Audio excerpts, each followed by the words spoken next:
అన్ని తెలిస్తే నీ బ్యాంక్ బ్యాలెన్స్ ఎంత, అన్ని తెలిస్తే నీ మంత్లీ ఇన్కమ్ ఎంత, అన్ని తెలిస్తే నీకు ఉన్నటువంటి ఆస్తులు ఎంత, అన్ని తెలిస్తే నీకు సమాజంలో ఉన్నటువంటి రెస్పెక్ట్ ఎంత. ఈ రోజు నుంచి ఒక 5 సంవత్సరాలు వెనక్కి వెళ్ళిపోండి. 5 సంవత్సరాల నుంచి ఈ రోజు వరకు మినిమం ఒక 12 లక్షలు నీ బ్యాంక్ బ్యాలెన్స్ పెరగలేదంటే నువ్వు ఏం పని చేస్తున్నావు సార్? నీకేమైనా అర్థమైతుందా? కత్తి పట్టినటువంటి ఫ్యాక్షనిస్టు కత్తి చేతిలోనే చచ్చిపోతాడు. గ్యాంబ్లింగ్ లో డబ్బులు సంపాదించినటువంటి వ్యక్తి గ్యాంబ్లింగ్ లోనే డబ్బులు పోగొట్టుకుంటాడు. ఇది కర్మ సిద్ధాంతం. 40 సంవత్సరాల వయసు వచ్చిన తర్వాత కూడా నువ్వు పని చేస్తే గానీ డబ్బులు రావట్లేదంటే నువ్వు జీవితంలో ఘోరంగా ఫెయిల్ అయినటువంటి వ్యక్తివి అని అర్థం. ఎవరో ఒకరు ఒక జాబ్ చేసే పర్సన్ అడిగిండంట, నువ్వు జాబ్ చేసి ఏం సాధించినవయ్యా అంటే 60 సంవత్సరాలు రిటైర్ అయిన తర్వాత ఆ జాబ్ చేసే వ్యక్తి ఇచ్చిన ఆన్సర్ ఏంటంటే, జాబ్ లో జాయిన్ అయ్యేటప్పుడు యంగేజ్ తో జాయిన్ అయినా, జాబ్ లోంచి రిటైర్ అయ్యేటప్పుడు ముసలి వయసు తోటి రిటైర్ అయినా, అంతకు మించి నేను సాధించింది ఏమీ లేదు సార్, ఎక్కడుందో నా జీవితం అక్కడే ఉందని చెప్పేసి సమాధానం ఇచ్చిందంట. ₹1,00,000 కంటే ఎక్కువ శాలరీ ఉన్న వాళ్ళ గురించి నేను మాట్లాడట్లేదు, ₹1,00,000 కంటే తక్కువ శాలరీ ఉన్న వాళ్ళ గురించి నేను మాట్లాడుతున్నా. అది అర్థం చేసుకోండి first. So my dear friends, ప్రతి మనిషికి కొన్ని గోల్స్ ఉంటాయి. 40 సంవత్సరాల వయసు వచ్చిందంటే పిల్లలు పెద్దవాళ్ళు అయి ఉంటారు, వాళ్ళ కాలేజీ ఫీజులు కట్టాలా, ఎంత డొనేషన్స్ కట్టాలా, ఎంత కాలేజీ ఫీజులు ఉన్నాయి ఈ రోజుల్లో, మీకు కొత్తగా చెప్పాల్సిన అవసరం ఉందా? మరి మీ పిల్లోడి చదువుల కోసం ఇప్పటిదాకా ఎంత పోగేసినావు? అట్లాగే 40 సంవత్సరాల వయసు వచ్చిందంటే ఆరోగ్య సమస్యలు ఎదురైతా ఉంటాయి. ఆరోగ్య సమస్యలు ఎదురైనాయి అంటే మనం హెల్త్ ఇన్సూరెన్స్ తీసుకోవాలా, లైఫ్ ఇన్సూరెన్స్ తీసుకోవాలా, టర్మ్ ఇన్సూరెన్స్ తీసుకోవాలా, రైట్? వాటికి ఇన్స్టాల్మెంట్లు కడతా ఉండాలా. మరి అవన్నీ ఇన్స్టాల్మెంట్స్ కట్టడానికి నువ్వు ఇప్పటిదాకా ఎంత పోగేసినావు? సో 40 సంవత్సరాల వయసు వచ్చిందంటే మన ఆరోగ్యం కూడా మనకు కోఆపరేట్ చేయదు, మన ఒళ్ళే మనకు కోఆపరేట్ చేయదు. జుట్టు ఊడిపోతా ఉంటుంది, ఐ సైట్ వచ్చేస్తా ఉంటుంది, అంటే బ్లర్ విజన్ వచ్చేస్తా ఉంటుంది, థైరాయిడ్ వచ్చేస్తా ఉంటుంది, షుగర్ వచ్చేస్తా ఉంటుంది, బీపీ వస్తుంది, అట్లాగే హార్ట్ ప్రాబ్లమ్స్ వస్తాయి, డైజెషన్ ప్రాబ్లమ్స్ వస్తాయి, మోకాలు నొప్పులు వస్తాయి, బ్యాక్ పెయిన్స్ వస్తాయి. సో అట్లాగే అప్పుడప్పుడు కరోనా లాంటి వైరస్లు కూడా వస్తాయి. సో మరి ఇవన్నీ హెల్త్ సమస్యల్ని దాటుకుంటూ వెళ్ళడానికి ఎంత డబ్బు పోగేసినావు ఈ 40 సంవత్సరాల వయసు వరకు? ఆలోచించాలి కదా, ఎంత రిస్క్ ఏజ్ లో ఉన్నాం మనం. ఇంకొక 20-30 సంవత్సరాల్లో చచ్చిపోబోతున్నాం మై డియర్ ఫ్రెండ్స్. ఒక్కొక్క రోజు వయసు గడుస్తున్న కొద్దీ ఒక్కొక్క రోజు చావుకు దగ్గర అవుతున్నాం. అర్థమవుతుందా? 40 సంవత్సరాల వయసు వచ్చిందంటే కనీసం ఒక సొంత ఇల్లు, సొంత ఫ్లాటో, సొంత ప్లాటో ఏదో ఒకటి ఉండాలి కదా. ఉందా మరి? ఇప్పుడు సొంత కారు ఉండాలి కదా. ఉందా ఇప్పుడు? మరి కనీసం ఒక ఎమర్జెన్సీ ఫండ్ ఉందా? ఇప్పుడు అర్జెంట్ గా ఏదన్నా పెరాలసిస్ అటాక్ అయింది, హార్ట్ స్ట్రోక్ అటాక్ అయింది, కనీసం 5-10 లక్షల రూపాయలు మినిమం కావాలా? మరి ఎమర్జెన్సీ ఫండ్ అన్న కనీసం ఉందా? మరి ఏం సాధించినావు ఫ్రెండ్? నీ జాబు బిజినెస్ చేసి 40 సంవత్సరాల వయసు వచ్చేసరికి అలాంటి జాబు బిజినెస్ అసలు అవసరమా? ఆలోచించు. ఇంకా అందులోనే కంటిన్యూ చేస్తే ఇంకో 20 సంవత్సరాల తర్వాత ఇట్లాగే ఉంటావు. భయం పుట్టట్లేదా నీకు? పోస్ట్ మార్టం చేసుకోలేదు ఇప్పటిదాకా నీ లైఫ్ ని? రోజు రోజుకి ఇన్ఫ్లేషన్ పెరిగిపోతుంది, అంటే రేట్లు పెరిగిపోతున్నాయి. ప్రతి 10 సంవత్సరాలకి రేట్లు డబుల్ అయిపోతున్నాయి. 10 సంవత్సరాల క్రితం బియ్యం, కూరగాయలు, ఉప్పులు, పప్పులు రేట్ ఎంత ఉన్నాయి? 10 సంవత్సరాల తర్వాత ఈ రోజులు ఎట్లా ఉన్నాయి? 10 సంవత్సరాల క్రితం స్కూల్ ఫీజులు ఎంత ఉన్నాయి? ఇప్పుడు ఎంత ఉన్నాయి? 10 సంవత్సరాల క్రితం హాస్పిటల్ ఖర్చులు ఎంత ఉన్నాయి? ఇప్పుడు ఎంత ఉన్నాయి? 10 సంవత్సరాల క్రితం మనకు వచ్చినటువంటి రోగాలు ఏమున్నాయి? ఇప్పుడు ఎన్ని ఎక్కువ రోగాలు అటాక్ అవుతున్నాయి? మరి ఎంత డబ్బు కావాలా మనం ఈ రోజుల్లో బతకాలంటే? ఎంత జాగ్రత్తగా ఉండాలా? ఎంత మంచి అవకాశాన్ని సెలెక్ట్ చేసుకోవాలా? ఎంత మంచి కోచ్ మనకు ఉండాలా? అర్థమవుతుందా? సో నిజంగా తెలివైన వాడు ఆలోచించే పద్ధతి ఏంటంటే 40 సంవత్సరాల వయసు వచ్చిన తర్వాత మనం పని చేయకూడదు ఫ్రెండ్స్. 40 సంవత్సరాల తర్వాత మనకు డబ్బు ఎట్లా రావాలి తెలుసా? ఆ 40 సంవత్సరాలు మనం సంపాదించుకున్నటువంటి డబ్బే తర్వాత మనకు డబ్బు సంపాదించి పెట్టాలా. ఇది తెలివైన వాడు తన జీవితాన్ని ప్రణాళిక వేసుకునే విధానం. అంటే ఒక ప్యాసివ్ ఇన్కమ్ ని జనరేట్ చేసుకోవాలా. మనం పని చేస్తే మనకు వచ్చేది యాక్టివ్ ఇన్కమ్, మనం పని చేయకపోయినా మనకు వచ్చేది ప్యాసివ్ ఇన్కమ్. ఎందుకు ప్యాసివ్ ఇన్కమ్ కావాలా? కరోనా వచ్చింది, జాబ్లన్నీ తీసేసే, కరోనా వచ్చింది, బిజినెస్లన్నీ డల్ అయిపోయాయి, అప్పుడు అందరూ అప్పులు చేసి బతికే. మళ్ళీ కరోనా రాదని గ్యారంటీ ఉందా? రాదు సార్, ఖచ్చితంగా కరోనా రాదు, మేము మీకు గ్యారంటీ ఇస్తాం అంటారా? సరే కరోనా రాదయ్యా, ఒక డాక్టర్ గా నేను కూడా ఒప్పుకుంటా. కానీ పెరాలసిస్ రాదా? పక్షవాతం రాదా? హార్ట్ స్ట్రోక్ రాదా? క్యాన్సర్ రాదా? రోగాలు రావా? మోకాలు నొప్పులు రావా? వయసు ఉడుకు రక్తం చచ్చిపోదా? అంటే కరోనానే రావాల్సిన అవసరం లేదు మై డియర్ ఫ్రెండ్స్. వయసు అయిపోతుందంటే చాలా రోగాలకి దగ్గర అవుతున్నాం, చావుకి దగ్గర అవుతున్నాం. ఎంత భయం ఉండాలి మనకి? ఆలోచించండి ఒకసారి. సో ఓకే సార్, నువ్వు చెప్పినట్టు ఒకసారి మా గురించి మేము ఆలోచించుకుంటాం, కానీ మా బతుకులు ఇట్లాగే ఏడ్చినాయి, ఇప్పుడు ఏం చేయాలనో చెప్పు అంటున్నారు, అంతే కదా? సో మై డియర్ ఫ్రెండ్స్, మన జీవితాన్ని బాగుపరచుకోవడానికే, మన జీవితాన్ని పోస్ట్ మార్టం చేసి ఎట్లా బతుకుతున్నాం, ఎట్లా బతకాలనో తెలుసుకోవడానికే ఇండియాలో మొట్టమొదటిసారి live post mortem of life అనే ఎపిసోడ్స్ ని మనం కండక్ట్ చేస్తున్నాం. మరి మేము ఆ ఎపిసోడ్ కి అటెండ్ అవుతాం సార్, ఆ క్లాస్ కి మేము అటెండ్ అవుతాం సార్ అనుకుంటే ఈ వీడియో కింద డిస్క్రిప్షన్ బాక్స్ లో మీకు లింక్ ఉంది, ఆ లింక్ ని క్లిక్ చేయండి, అక్కడ మీ ఇన్ఫర్మేషన్ ఫిల్అప్ చేయండి, సబ్మిట్ నొక్కండి, మీ డీటెయిల్స్ అన్ని మాకు వచ్చేస్తాయి. ఒక్కసారి మీరు ఆ ఫామ్ ఫిల్అప్ చేసిన తర్వాత మళ్ళీ ఆ లింక్ క్లిక్ చేసి ఫామ్ ఫిల్అప్ చేయాల్సినటువంటి అవసరం లేదు. ఓన్లీ సీరియస్ గా ఎవరైతే ఉన్నారో, మీరు చెప్పిన ప్రతి పాయింట్ కరెక్ట్ సార్, మా గుండెల్లో గుచ్చుకున్నట్టుంది సార్, మీలాగా ఇప్పటిదాకా చెప్పే వాళ్ళు మాకు దొరకలేదు సార్, మీలాంటి కోచ్ మాకు దొరకలేదు సార్, మీతో పాటు కలిసి మేము ప్రయాణం చేయాలనుకుంటున్నాం సార్, మీ దగ్గర ఉన్నటువంటి సబ్జెక్ట్ నేర్చుకొని అప్లై చేసి రాబోయే 4 సంవత్సరాల్లో కోట్లు సంపాదించి మా జీవితాన్ని చిన్న ఏజ్ లోనే రిటైర్ చేసుకోవాలనుకుంటున్నాం సార్, కాబట్టి మీ క్లాస్ కు అటెండ్ కావాలనుకుంటున్నాం సార్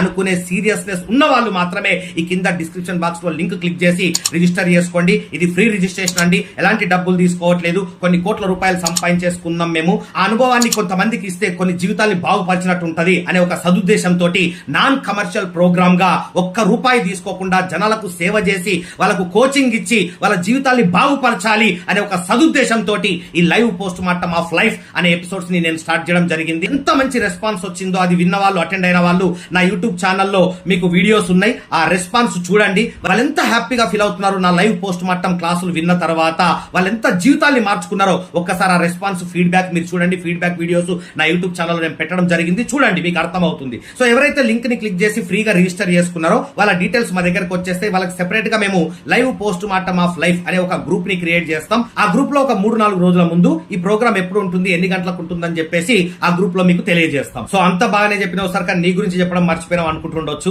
నా పేరు చెన్నా గోపి అండి. గత 20 సంవత్సరాల నుంచి నేను లైఫ్ ట్రాన్స్ఫర్మేషన్ కోచ్ గా పనిచేస్తున్నాను, కానీ ఎక్కడ పబ్లిసిటీ చేసుకోలేదు. Only mouth to mouth publicity ద్వారా నా దగ్గరికి స్టూడెంట్స్ వస్తారు. వాళ్ళ జీవితాన్ని చక్కదిద్దడానికి నేను చాలా మంచి మంచి ట్రైనింగ్ ప్రోగ్రామ్స్ ఇచ్చి ఈ రోజు వరకు కొన్ని వందల మందిని లక్షాధికారులుగా తయారు చేశాను. ఓన్లీ 1 ఇయర్, ఒకే ఒక్క సంవత్సరం నాతో పాటు కలిసి నేను చెప్పినట్టు పని చేస్తే చాలు. ఓన్లీ 1 ఇయర్ లో నెలకు ₹1,00,000 సంపాదించే పొజిషన్ కి వెళ్తావు. ఓన్లీ 3 to 4 ఇయర్స్ లో ₹1,00,00,000 మినిమం సంపాదించుకుంటావు. 40 సంవత్సరాలు పని చేయాల్సిన అవసరం లేదు. నాతో పాటు కలిసి వర్క్ చేస్తే, నేను చెప్పినట్టు వర్క్ చేస్తే, అది నా యొక్క స్పెషాలిటీ. అది ఇప్పటిదాకా నేను సంపాదించుకున్నటువంటి రెప్యుటేషన్. అట్లాగే నేను ఒక ఆయుర్వేదిక్ డాక్టర్ అండి. ఇప్పటి వరకు ఒక 10,000 మందికి పైగా పేషెంట్స్ కి వాళ్ళ జీవితంలో వాళ్ళకు ఉన్నటువంటి రోగాల్ని నయం చేసి వాళ్ళు ఆరోగ్యంగా బతికేటట్టు నేను మెడిసిన్స్ ఇవ్వగలిగాను. సో ఫస్ట్ రీజన్ ఏంటంటే 40 సంవత్సరాలు వచ్చినా గానీ మనం ఎందుకు సక్సెస్ కాలేకపోతున్నామంటే, రైట్, ఫస్ట్ మనకు అన్ని తెలుసు అనే అహంకారం ఉంటది. ప్రతి మనిషికి అహంకారం, ఈగో అనేది ఉండడం అనేది చాలా మంచిదే. కానీ ఆ ఈగోకి తగ్గట్టుగా సబ్జెక్ట్ కూడా ఉండాలి కదా, ఆ ఈగోకి తగ్గట్టుగా రిజల్ట్ కూడా ఉండాలి కదా. సబ్జెక్ట్ లేనప్పుడు, రిజల్ట్ లేనప్పుడు ఆ ఈగోకి అర్థమేముంది సార్? ఈరోజు చాలా మందిలో ఆ ఈగో చూస్తున్నాం. నాకు అన్ని తెలుసండి, నాకు అన్ని తెలుసు. అన్ని తెలిస్తే నీ బ్యాంక్ బ్యాలెన్స్ ఎంత, అన్ని తెలిస్తే నీ మంత్లీ ఇన్కమ్ ఎంత, అన్ని తెలిస్తే నీకు ఉన్నటువంటి ఆస్తులు ఎంత, అన్ని తెలిస్తే నీకు సమాజంలో ఉన్నటువంటి రెస్పెక్ట్ ఎంత. సో దీన్ని బట్టి ఏంటంటే మాక్సిమం మనకు ఏమీ తెలియదు కాబట్టే 40 సంవత్సరాల వయసు వచ్చినా గానీ మినిమం 40 లక్షలు సంపాదించలేకపోయినావు మిత్రమా. ఇప్పటికైనా అర్థం చేసుకో, మేలుకో. ఇంకో రీజన్ చూస్తే సరైనటువంటి అవకాశం లేకపోవడం వల్ల కూడా మనము ఇప్పటి వరకు సక్సెస్ కాలేకపోయినాం. సరైన అవకాశం అంటే ఏంది? సో ఇప్పుడు చాలా మంది కూడా జాబు బిజినెస్లు చేస్తా ఉంటారు. జాబు బిజినెస్లు చేయడం తప్పని నేను అనట్లేదు, తప్పుగా అర్థం చేసుకోకండి. సో ₹1,00,000 కంటే తక్కువ శాలరీ ఉంటే ఈ రోజుల్లో మనకు ఒక గుర్తింపు లేదు అనే విషయాన్ని అర్థం చేసుకోండి. ప్రతి మనిషికి కూడా చాలా మంచి మంచి డ్రీమ్స్, మంచి మంచి గోల్స్ పెట్టుకుంటారు వాళ్ళు. రైట్, నేను ఒక మంచి విల్లా కొనుక్కోవాలా, మంచి లగ్జరీ కార్ లో తిరగాల, ఫారెన్ ట్రిప్స్ కి వెళ్ళాలా, రైట్, అట్లాగే మంచి బ్యాంక్ బ్యాలెన్స్ ఉండాలా, మంచి బంగారం కొనుక్కోవాలా, పిల్లల్ని మంచి స్కూల్స్ కాలేజీల్లో చదివించాలా, పేరెంట్స్ ని మంచి హాస్పిటల్లో చూయించాలా, అప్పులుంటే తీర్చేయాలా, ఇంకా మిగిలిన డబ్బులతోటి చారిటీ చేయాలా, ఇలా చాలా కోరికలు ఉంటాయి. మిత్రమా, నీ మనసు పైన చేసుకొని ఒక్కసారి చెప్పు, ఇప్పుడు నువ్వు చేస్తున్నటువంటి జాబు బిజినెస్ తోటి ఈ కోరికలన్నీ రాబోయే 10 సంవత్సరాల్లో తీర్చుకోగలవా? ఈ క్వశ్చన్ ఒక్కసారి నీ మనస్సాక్షిని అడుగు. ఏం ఆన్సర్ వస్తుందో ఒకసారి గమనించు. అంటే ఇప్పటికే 40 సంవత్సరాల వయసు అయింది, ఇంకో 10 సంవత్సరాలు అంటే 50 సంవత్సరాల వయసు అయిపోతుంది. అంటే 50 సంవత్సరాల వయసు వరకు కూడా ఇవన్నీ కోరికలు తీర్చుకోలేకపోతే తర్వాత తీర్చుకొని ఏం ఎంజాయ్ చేస్తావు సార్? ఆలోచిస్తున్నావు అసలు నువ్వేం పని చేస్తున్నావు, నువ్వు చేసే పని నీ గోల్స్ కి రీచ్ అయ్యేటట్టు ఉందా లేదా అనేది ఎప్పుడన్నా గమనించినవా? ఇక మూడో రీజన్ వచ్చేసి మనం 40 సంవత్సరాలు వచ్చిన సక్సెస్ కాకపోవడానికి అందరూ చేసే రొటీన్ వర్క్ చేయడం. చిన్నప్పటి నుంచి మన మైండ్ లో ఒకటి ఫీడ్ చేసిండ్రు, బాగా చదువుకో బిడ్డ, మంచి జాబ్ వస్తుంది. అసలు జాబ్ చేసే వ్యక్తి జీవితాంతం కష్టపడి ఎంత సంపాదించగలుగుతాడు అనేది ఎప్పుడైనా క్యాల్కులేషన్ చేసిండ్రా? సరే, ₹1,00,000 కంటే ఎక్కువ శాలరీ ఉన్న వాళ్ళ గురించి ఈ వీడియోలో నేను మాట్లాడట్లేదు, అర్థమైందా? ₹1,00,000 కంటే తక్కువ శాలరీ ఉన్న వాళ్ళ గురించి మాట్లాడదాం. ఫర్ ఎగ్జాంపుల్ ఒక 50,000 శాలరీ ఉన్న వాళ్ళ గురించి మాట్లాడదాం. ఈ రోజుల్లో ఒక లగ్జరీగా కాకుండా, ఒక మిడిల్ క్లాస్ గా కాకుండా, ఒక మినిమం గా బతకాలంటే మినిమం ఒక ₹30,000 నెలకు ఖర్చు ఉంది. ఒక ₹50,000 సంపాదించే వ్యక్తి ₹30,000 ఖర్చుకు పోను ఒక ₹20,000 సేవ్ చేయగలుగుతాడు. ₹20,000 నెలకు సేవ్ చేస్తే అంటే సంవత్సరానికి ₹2,40,000. అంటే అతనికి 25 సంవత్సరాల లోపల లేదా 20 సంవత్సరాలకే జాబ్ వచ్చింది అనుకోండి, అంటే 40 సంవత్సరాలు వర్క్ చేస్తాడు. 40 సంవత్సరాలు ఇంటూ 2.5 లక్షలు ఎంత? ₹1,00,000. అంటే ఒక ₹50,000 నెలకు సంపాదించే వ్యక్తి కూడా జాబు బిజినెస్ లో తన జీవితాంతం కష్టపడి ఒక ₹1,00,000 కంటే ఎక్కువ సంపాదించలేడు. అంటే నీ యొక్క విలువ ₹1,00,00,000 ఆ ₹1,00,00,000 సంపాదించడానికే వచ్చినవా? సరే సార్, ₹1,00,00,000 సంపాదిస్తే నేను చాలా గొప్పనే సార్, చాలు సార్ నాకు అని చాలా మంది ఆలోచిస్తారు. కానీ అది కూడా మిగలదు. ఎందుకు సార్? ఎందుకంటే 40 సంవత్సరాల వయసు వచ్చేసరికి ఇంట్లో మిసెస్ తో పాటు నీ ఒంట్లో షుగర్ కూడా సంసారం చేస్తుంది. 45 సంవత్సరాల వయసు వచ్చేసరికి బీపీ కూడా సంసారం చేస్తుంది. 50 సంవత్సరాల వయసు వచ్చేసరికి మోకాలు నొప్పులు, బ్యాక్ పెయిన్ కూడా నీ ఒంట్లో సంసారం చేస్తాయి. ఇక 50 దాటితే gas problems, constipation problems, piles problems, right, పొట్ట బట్ట అన్ని సంసారం చేస్తాయి. ఇంకా ఘోరమైనటువంటి అనారోగ్యం, పక్షవాతం అటాక్ అయ్యే ఛాన్స్ ఉంది, హార్ట్ స్ట్రోక్ అటాక్ అయ్యే ఛాన్స్ ఉంది, క్యాన్సర్లు అటాక్ అయ్యే ఛాన్స్ ఉన్నాయి. ఈ రోజు మనం బతుకుతున్నటువంటి ఈ కల్తీ యుగంలో ఎప్పుడు ఏ రోగం వస్తుందో అనుకుంటూ భయపడుతూ బతకాల్సినటువంటి పరిస్థితి. సో జీవితాంతం కష్టపడ ₹1,00,00,000 సంపాదించినా గానీ 40 సంవత్సరాలకు షుగర్ అటాక్ అయిందనుకోండి, మీ ల్యాబ్ టెస్ట్లకి, మీ మంత్లీ మెడిసిన్స్ కి దాదాపు ఒక 10 నుంచి 20 లక్షలు నువ్వు షుగర్ కే ఖర్చు పెట్టాలా. తర్వాత బీపీ వస్తుంది, తర్వాత ఇంకా ఎమర్జెన్సీ అటాక్స్ వస్తాయి. ఆ హాస్పిటల్ ఖర్చులకే నువ్వు సంపాదించినటువంటి డబ్బు సరిపోదు. ఇంకా పిల్లల యొక్క స్కూల్ ఫీజులు, కాలేజ్ ఫీజులు ఉండే వాళ్ళని చదివించాలా, దానికి ₹1,00,00,000 ఏం సరిపోతాయి సార్? ఈ రోజు ఎలిమెంటరీ స్కూల్లో ఎంత ఫీజు తీసుకుంటారో తెలుసా? ఈ రోజు ఒక కాలేజీలో ఎంత ఫీజు తీసుకుంటారో మీకు తెలుసు కదా. మరి దాన్ని బట్టి నువ్వు సంపాదించే ₹1,00,00,000 దేనికి సరిపోతాయి?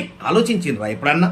ఇక 4th రీజన్ ఏంటంటే ఈ 40 సంవత్సరాల వయసు వచ్చేసరికి సక్సెస్ కాకపోవడానికి గ్యాంబ్లింగ్ మెంటాలిటీతో వర్క్ చేయడం. గ్యాంబ్లింగ్ మెంటాలిటీ ఏంటంటే ఒక్క సంవత్సరంలో ₹1,00,00,000 సంపాదించేస్తా, జాక్ పాట్ కొట్టేస్తా అని వీళ్ళు సంవత్సరాలు తిరుగుతూనే ఉంటారు. 5 సంవత్సరాలు 10 సంవత్సరాల తర్వాత కలిస్తే కూడా వీళ్ళు చెప్పే మాట ఒకటే, ఈ సంవత్సరంలో జాక్ పాట్ కొట్టేస్తా. బిడ్డ, మా అమ్మ నాకు ఒక ముచ్చట చెప్పేది, ఏందో తెలుసా? ₹1,00,00,000 ఊరికే రావురా, చిల్లర జమ చేసి ₹1,00,00,000 సంపాదించాలరా చిల్లర నా కొడుక అని చెప్పేసి. ఆ తల్లి బాధ ఏందో నేను ఒక కొడుక్కి తండ్రి అయిన తర్వాత నాకు అర్థమైంది. చూడు మిత్రమా, గ్యాంబ్లింగ్ మెంటాలిటీతో నువ్వు సాధించేది ఏమీ లేదు. ఎందుకంటే కత్తి పట్టినటువంటి ఫ్యాక్షనిస్టు కత్తి చేతిలోనే చచ్చిపోతాడు. గ్యాంబ్లింగ్ లో డబ్బులు సంపాదించినటువంటి వ్యక్తి గ్యాంబ్లింగ్ లోనే డబ్బులు పోగొట్టుకుంటాడు. ఇది కర్మ సిద్ధాంతం. ఇక 5వ రీజన్ ఏంటంటే మనం 40 సంవత్సరాలు వచ్చిన సక్సెస్ కాకపోవడానికి జీవితంలో సక్సెస్ కానటువంటి పనికి మాలిన ఎదవాళ్ళతోటి ఫ్రెండ్షిప్ చేయడం. ఎస్, ఇలాంటి పనికి మాలిన వాళ్ళతోటి మనం ఫ్రెండ్షిప్ చేయడం వల్ల ఎంత నష్టం జరుగుతుందంటే, ఒక మంచి అవకాశం మనకు దొరికినప్పుడు కూడా మనం ఎలాంటి వాళ్ళతో షేర్ చేసుకుంటాం? వాళ్ళతోటే షేర్ చేసుకుంటాం. ఆ మంచి అవకాశం గుర్తించడం 30,000 40,000 సంపాదించే వాడికి తెలుసా? అంత నాలెడ్జ్ ఉంటే వాడు 30,000 40,000 ఎందుకు సంపాదిస్తాడు? సో వాడేం చెప్తాడంటే, ఇది మంచి అవకాశం కాదు, ఇలాంటి పనికి మాలిన వాళ్ళు చేసే బిజినెస్లు ఇవన్నీ, మనం హ్యాపీగా జాబ్ చేసుకుందాము, ఇప్పుడు సంతోషంగా ఉన్నాం కదా అని వాడు బాగుపడు, నిన్ను కూడా బాగుపడనివ్వడు. సో మిత్రమా, ఒక అవకాశం అనేది చాలా చాలా ఇంపార్టెంట్. అవకాశం వచ్చినప్పుడే మనిషి తన్ని గుర్తించి జీవితాన్ని సక్సెస్ వైపు నడిపించుకునేవాడే తెలివైనటువంటి మనిషి. ఇక 6వ రీజన్ ఏంటంటే 40 సంవత్సరాల వయసు వచ్చినా మనం సక్సెస్ కాకపోవడానికి సరైనటువంటి నాలెడ్జ్ లేకపోవడం. మనం ఏం నాలెడ్జ్ సంపాదించినాం సార్? 20 సంవత్సరాలు మన ఎడ్యుకేషన్ కే పోయింది. పోనీ ఆ చదువులో రూపాయి సంపాదించడం ఎట్లాగో నేర్పించిండ్రా? మనిషి బతకడానికి కావాల్సింది రూపాయి. ఆ రూపాయి సంపాదించడం ఎట్లాగో 20 సంవత్సరాల మన ఎడ్యుకేషన్ లో ఎవ్వడు నేర్పించాడు. ఇక మార్కెట్ లోకి బయటకు వచ్చిన తర్వాత మనకు ఫ్రెండ్ సర్కిల్ లేకపోయే, మన ఫ్యామిలీకి మంచి సక్సెస్ఫుల్ వ్యక్తులతోటి పరిచయాలు లేకపోయే, మనకు ఏ రకంగా మనకు మంచి నాలెడ్జ్ వస్తుంది? ఆలోచించండి. సో మనకు దొరికిన జాబే లోకం అంటూ మనం బయలుదేరుతా ఉంటాం. గుంపులో గోవిందలో మన జీవితాన్ని కూడా కలిపేస్తాం. సో ఒక మంచి అవకాశం నీకు దొరికినప్పుడు సక్సెస్ఫుల్ వ్యక్తుల దగ్గర సలహా తీసుకో. ఆ ఇండస్ట్రీలో ఎవరైతే సక్సెస్ అయినరో వాళ్ళ దగ్గర సలహా తీసుకో. ఇప్పుడు ఎవరైతే నీకు నీ ఫ్రెండ్ సలహా ఇస్తున్నాడో అది మంచి అవకాశం కాదు అని చెప్పేసి, వాడికి నాలెడ్జ్ ఉందా ఫస్ట్ ఆ ఇండస్ట్రీ పైన, దాన్ని గుర్తించు. సో నీ ఫ్రెండ్స్ ఇచ్చే ఫ్రీ సలహాల్ని నమ్మేసి నీకు వచ్చినటువంటి అవకాశాలను కూడా నాశనం చేసుకుంటున్నావు కదా మిత్రమా. రేపు పొద్దున నీకు అత్యవసర పరిస్థితి వచ్చి ₹1,00,000 నీకు అవసరమైతే నీ ఫ్రెండ్ దగ్గరికి వెళ్ళేసి అడుగు, ఇస్తాడా వాడు? మరి నీకు అవసరమైనప్పుడు ₹1,00,000 సహాయం చేయలేటువంటి వ్యక్తి దగ్గర నువ్వు సలహా ఎట్లా తీసుకుంటున్నావు ఫ్రెండ్? ఒక్కసారి ఆలోచించు. సో ఈ రోజు నుంచి ఒక 5 సంవత్సరాలు వెనక్కి వెళ్ళిపోదాం. 5 సంవత్సరాలు అంటే 60 నెలలు. 60 నెలలు అంటే ఒక మిడిల్ క్లాస్ వ్యక్తి నెలకు మినిమం ఒక ₹20,000 సేవ్ చేయాలి. 60 నెలలు ఇంటూ 20,000 అంటే ₹12 లక్షలు. ఈ రోజు నుంచి ఒక 5 సంవత్సరాలు వెనక్కి వెళ్ళిపోండి. 5 సంవత్సరాల నుంచి ఈ రోజు వరకు మినిమం ఒక 12 లక్షలు నీ బ్యాంక్ బ్యాలెన్స్ పెరగలేదంటే నువ్వు ఏం పని చేస్తున్నావు సార్? నీకేమైనా అర్థమైంది? ఇప్పటికైనా మేలుకోకపోతే నెక్స్ట్ 5 years తర్వాత కూడా ఇట్లాగే ఉంటావు. ఇప్పటికైనా మేలుకోకపోతే నెక్స్ట్ 20 years తర్వాత కూడా ఇట్లాగే ఉంటావు నువ్వు. అప్పుడు పుడుతుంది భయం. సో ఇంకొక రీజన్ ఏంటంటే మనం 40 సంవత్సరాల వయసు వచ్చినా సక్సెస్ కాకపోవడానికి మనకు సరైనటువంటి గురువు దొరకకపోవడం. ఎస్, గురువు అనేవాడు చాలా చాలా ఇంపార్టెంట్. గురువు అంటే స్కూళ్ళల్లో కాలేజీల్లో పాఠాలు చెప్పే గురువులు కాదండి. గురువు అంటే జీవిత పాఠాలు చెప్పే గురువు కావాలా నాలాగా. ఒక గురువు యొక్క ఇంపార్టెన్స్ మన జీవితంలో ఎంతో ఉంటది. ప్రతి మనిషికి ఒక మెంటర్ అనేవాడు ఉండాలా, ఒక కోచ్ అనేవాడు ఉండాలా. అప్పుడే నువ్వు జీవితంలో తొందరగా సక్సెస్ కాగలుగుతావు. ఎందుకంటే ఈ ప్రపంచంలో సక్సెస్ అయిన ప్రతి పర్సన్ కి ఒక కోచ్ ఉన్నాడు. సచిన్ కి తన కోచ్ ఆజ్రేకర్ ఉన్నాడు. వివేకానందకి తన కోచ్ రామకృష్ణ పరమహంస ఉన్నాడు. నీ జీవితాన్ని బాగుపరచుకోవడానికి నీకు కోచ్ ఎవరున్నారు? ఆలోచించు మిత్రమా. నాకేం కోచ్ అవసరం లేదు అనుకున్నావా? జీవితాలు గిట్లనే ఉంటాయి. నాకొక కోచ్ ఉన్నాడు, నీకొక కోచ్ ఉన్నాడా? సో తొందరగా మీరు ఒక మంచి గురువుని నాలంటోని సెలెక్ట్ చేసుకోండి. వాళ్ళకి అన్కండిషనల్ సరెండర్ అవ్వండి. Unconditional surrender. అప్పుడే వాళ్ళు మీకు సబ్జెక్ట్ నేర్పిస్తారు. మరి అదే అజ్రేకర్ సార్ దగ్గర చాలా మంది కోచింగ్ తీసుకున్నారు. కానీ సచిన్ లాంటి వాళ్ళు మాత్రమే ఎందుకు పేరు సంపాదించిండ్రు, మిగతా వాళ్ళు ఎందుకు సంపాదించలేకపోయారు అంటే వాళ్ళు సబ్మిట్ కాలేదు. సో ఒక గురువుని సెలెక్ట్ చేసుకున్న తర్వాత కూడా సబ్మిట్ కాలేదు కాబట్టి వాళ్ళ జీవితాలు ఇంకా సక్సెస్ కాలేదు. సో గురువుని సెలెక్ట్ చేసుకోవడం ఇంపార్టెంట్ కాదు, అతనికి అన్కండిషనల్ సరెండర్ అయ్యి అతని దగ్గర ఉన్నటువంటి డెప్త్ సబ్జెక్టు నేర్చుకొని ఇంప్లిమెంట్ చేసి సక్సెస్ కావడం ఇంపార్టెంట్.